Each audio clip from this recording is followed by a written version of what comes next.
La devise de la France, la République française, c'est liberté, égalité, fraternité. Je dois insister sur le mot liberté.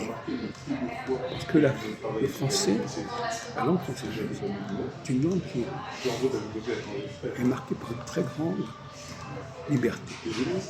À la fois au niveau du sens des mots, au niveau de la prononciation. Et c'est ce qui déroule tant. On ne trouve pas la même liberté dans d'autres langues. Dans d'autres langues, c'est plus rigide. Les mots ont un sens bien plus limité. Chaque mot a un sens bien spécifique. Alors qu'en français, un même mot peut avoir le sens. Un sens plus large. Et en fonction de l'écrit, là aussi, on sait, l'écrit peut produire des sonorités extrêmement diverses. Voilà.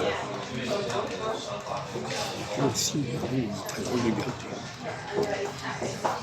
C'est cette liberté qu'il faut saluer, et qui est beaucoup plus importante que l'effet d'égalité et de fraternité.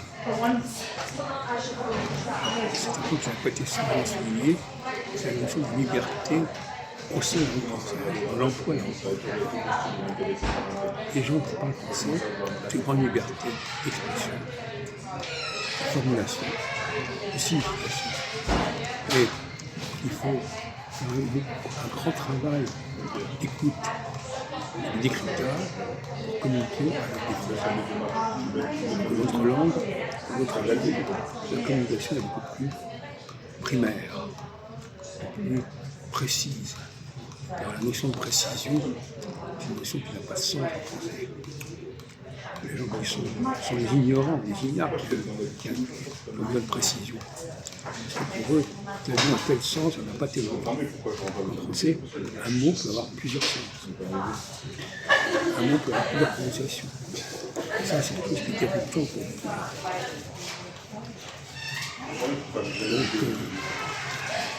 l'accent au français est très exigeant, demande beaucoup d'attention, beaucoup de contextualisation. Qu'est-ce qu'il est en train de dire? Qu'est-ce qui est en train de se faire? Dans quel sens on peut prendre? Quel sens on peut prendre? Et ça, c'est un casse-tête. On ne peut pas parler français exactement. Parler encore à n'importe qui peut parler. N'importe qui peut parler n'importe comment. Mais comprendre ce que l'autre dit, c'est un véritable casse-tête.